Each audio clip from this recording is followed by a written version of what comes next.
So I'm going to go back to North America and talk about this research that I've been doing recently that's really situated in understanding how local actors negotiate issues of urban design and how this influences our understanding of professional practices.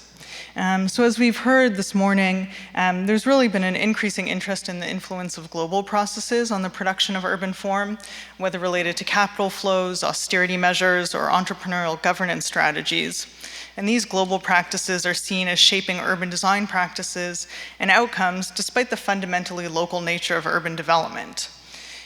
So I think that there's a risk that an exclusive focus on the global can obscure how decisions about future urban form are made at the local level, especially by those actors that are not traditionally viewed as urban designers. So the research I'm going to present today seeks to think about those local actors and about how their processes may be changing in light of the broader global context.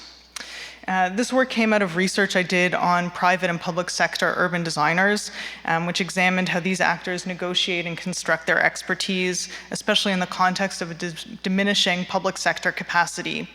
And while I found critical differences between these professionals in terms of how they conceptualize their practices, I also found that the power of urban designers, whether working in the public or private sectors, was related to more than their expertise. So the work that I'm presenting today turns to the political negotiations that surround urban design practice as an alternative lens to understand how our cities are shaped.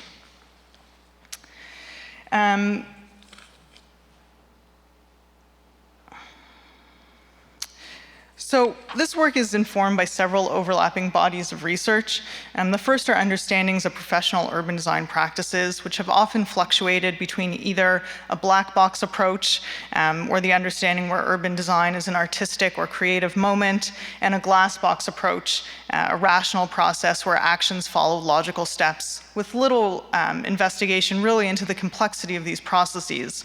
Since the 1960s, the idea of urban design as public policy, where there's an invisible web of regulation that forms the framework for urban design, has really been one of our primary ways of understanding what urban designers do in practice. However, for the design professions, the tension between artistic creativity, personal ideals, and the business model of a private firm makes understanding urban design practices particularly complex. The entrepreneurial nature of urban design practices has received less attention than that of architectural ones, despite their more significant interaction with the public sphere. This work is also influenced by theories of governance and the relative power of actors and agencies. The entrepreneurial turn in local governance is accompanied by a discourse of increasing government austerity and limited resources, perhaps altering the position of professionals in providing expertise to fill this gap. So I'm interested in how these two areas of inquiry, the practices of urban design professionals and the policy and governance context within which they operate, work to shape the built form and can contribute to a contextual understanding of urban design practice. In terms of the research methodology for this study, several factors were important to me. Evidence from the new public management literature suggests that non-public sector professionals have a greater role and potential influence in locales with a weaker governance regime and reduced public sector capacity. But it's largely unknown how a vacuum in public sector capacity affects the role of professional and political actors in shaping planning and design processes. So I was looking at Toronto and Los Angeles because of their differing public sector capacities. They're similar in terms of political structure, but only Toronto is really seen as having both a strong public sector capacity and a proactive approach to urban design policy.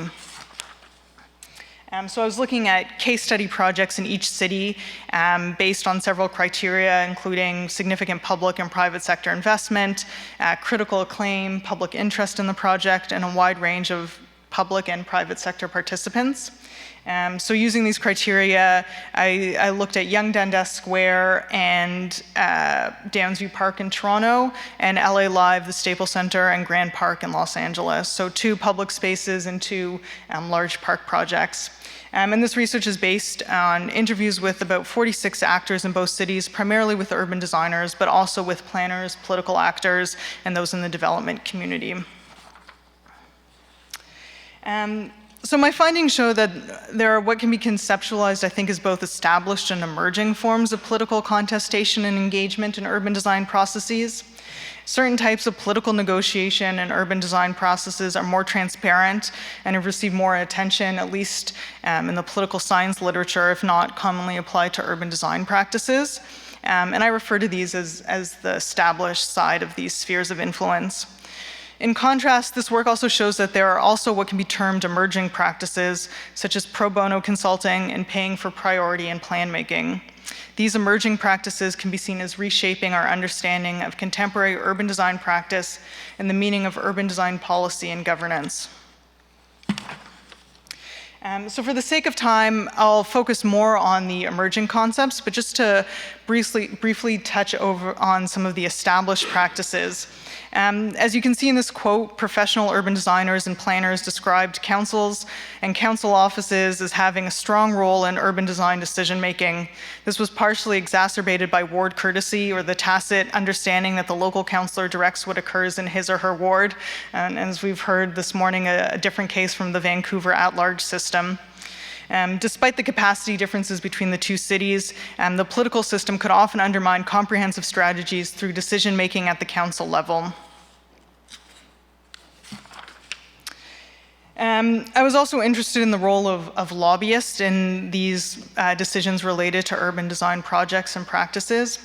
So this diagram is an attempt to illustrate the role of lobbyists in gaining access to political decision makers for proposed projects that involve significant planning and urban design interventions. And this draws on publicly available databases from the Los Angeles City Ethics Commission and the city clerk. In terms of ward courtesy, you can see that the majority of council decisions are unanimous or virtually unanimous by virtue of absentee members. And for the project study, there was a strong connection really between increased lobbying activities and key council votes. And I think interestingly, project lobbyists were active at both the municipal and state level, despite the seemingly local nature of these projects. I was also interested in campaign contributions from landowners and consultant firms involved in the case study projects, again, based on publicly available data. And here you can see the flows of funds to local and state actors. So just to emphasize, although there's generally an understanding of the political nature of many urban design decisions, I think these sorts of diagrams are one way of exploring strategies to make those connections more visible in terms of understanding these design practices. So moving on to the emerging strategies, I'll talk on some of the key issues that came out in the cases. In the Dansview Park case and Yonge Dundas to a lesser extent, land interests in the area were able to accelerate the development of planning and urban design policies by funding those studies to be managed by public sector staff. As Dansview Park was a decommissioned military base, it required a rezoning from its industrial designation, a process that was estimated to take over 3 years, largely because of a lack of city staff resources.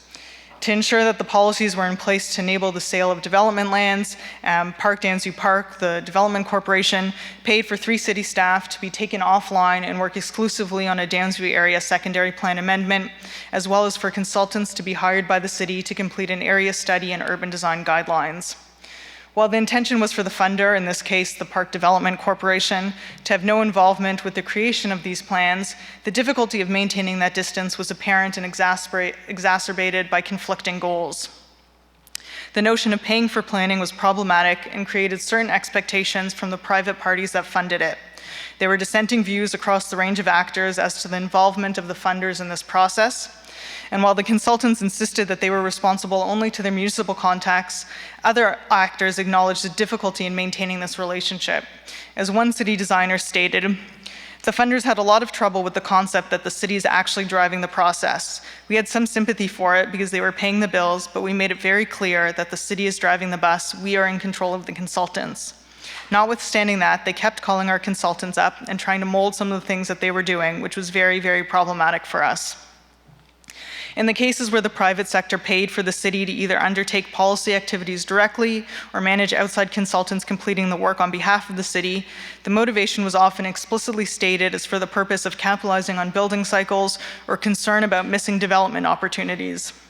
The ability to pay for accelerated planning processes not only reorders the city's priorities in terms of policy issues, but also assumes future development according to the needs of the landowner rather than citywide objectives. In this sense, permitting these paying for priority scenarios reorients the public sector to focus on policies that allow for the potential of increased development. In Los Angeles, where public involvement was significantly lower than in Toronto, the experience was less an issue of paying to accelerate policy processes, but rather that public sector interests were able to shift established plans and policies in favor of changing development interests. In understanding the creation of the Grand Park project, these issues come to the forefront. Despite the substantial urban design and planning policies for the area, development interests succeeded in reorienting the Grand Avenue area to prioritize development opportunities. The differences between the established plans for the area and those that were proposed and ultimately implemented were substantial. While previous plans, notably the 10-minute diamond plan, looked holistically at the urban form to propose areas suitable for intensification and new civic spaces, the Grand Park development capitalized on the intention of key developers.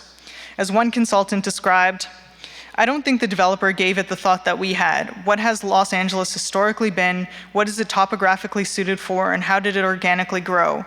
The idea of making Grand Avenue a great street fights all those vectors of influence. But we had Disney Hall finished, the county sold him some land for his museum, and the idea of connecting them was important to him." The possibility of increased development, along with the political power of the involved private sector interests, allowed for a substantially different vision to be presented and accepted. In terms of a second emerging strategy, fluidity between sectors, projects, and policies were observed in both cities. Elements of what McCann refers to as the restructuring of planning practice were displayed through a loosening of distinctions between the private and public sectors. While it's not new for consultants to be involved in the development of municipal plans and strategies, I think these relationships have taken on a different form in the cases that I've studied. In addition to urban designers and planners moving between the public and private sectors, firms also alternated between public and private clients, oftentimes on the same project. In the Toronto example, the flow between public and private sectors occurred at multiple stages of projects, with firms shifting not only between the two sectors, but also existing in a sort of hybrid space where they were managed by the public sector, but paid for by the private sector, as I have described previously. While the relationship between client and consultant can be fairly clear in other design fields, the cases in both Toronto and Los Angeles demonstrated significant fluidity in understandings of who the client was. For example, consultants working on the design of Grand Park were cognizant of the role of the developer and viewed them as a client, despite the public origins of the project. This adds significantly to the complexity that Mara has described between the nominal and substantive clients of urban design, or the users of the space compared with those making decisions. This fluidity resulted in multiple nominal or decision-making clients, often with competing goals or interests. The last emerging practice that I want to touch on is firms providing urban design services free of charge to the city, a practice that was only found in Los Angeles and largely viewed as highly problematic by those in Toronto. Pro bono, short for pro bono publico, comes from the Latin meaning for the public good. While this was the term that both city staff and private consultants used to describe the unpaid work undertaken by consultants for the city, the implication that this arrangement is always in the interest of the greater public good requires reevaluation. In Los Angeles, consultant firms developed urban design policy and guidelines free of charge for the city on projects both initiated by the city or by the firm. In describing this practice, both public and private sector designers felt it was motivated by the desire to give back, comparing it to lawyers taking on clients that are unable to pay for services. However, there are key differences between consulting firms and traditional pro bono professions. Firstly, there's a relationship between the consultant firm, their paying clients, notably the development industry, and their pro bono client and potentially future client, the city, that is not present in a traditional pro bono relationship. Not only are urban design consultants frequently employed by the types of firms that will be regulated by the policies they are preparing, but the results of these policies can have a direct impact on their future business. Secondly, the expectation that pro bono clients would become paying clients in the future is not present in a traditional pro bono exchange. But in providing urban design services to the city, firms have a future financial interest related to their expertise, including the creation of more consultant work. So while I don't have extensive data on this, the initial findings I think are interesting. There's a clear difference in the types of firms that could undertake pro bono work, similar to what types of firms can engage in competitions when they're not being paid for their work. This in itself is another form of control in that large firms are able to provide pro bono work initiated by the firm and without an open competition, and develop links with the municipal sector in ways that smaller firms are unable to do. The manner in which certain firms are able to compete for public sector contracts, either by developing relationships through pro bono work or by providing multiple services such as engineering, servicing, and infrastructure, in addition to urban design, in the case of highly diversified firms, I think is another emerging issue in contemporary urban design practices. These perhaps can be seen as emblematic of a growing structural divide in these types of firms. Lastly, this practice of pro bono urban design consulting points to the intersection of reduced public sector capacity and entrepreneurial-driven professions. With private firms engaged in unpaid labor that results in government policy, the ability of these firms to shape urban design goals and public priorities is a key issue. Before I wrap up, I'll just quickly point to what I think was one of the important underlying themes, which is that these processes are shaped by the desire for development and growth. The making of areas into not only urban places, but also into sites for development, I think was a key driver for many of the urban design strategies that I studied here. Understanding urban design practices in the context of an entrepreneurial profession opens up significantly new areas of interest. As explored here, certain strategies, such as providing pro bono services to the public sector and shifting the ways that municipalities engage in planning processes, marks a key difference in understandings of urban design as a public sector and public policy process. In this sense, political power in urban design lies not only in the day-to-day negotiations around projects, but also in terms of establishing the focus or the realm of possibilities for urban design policies and strategies. Thank you.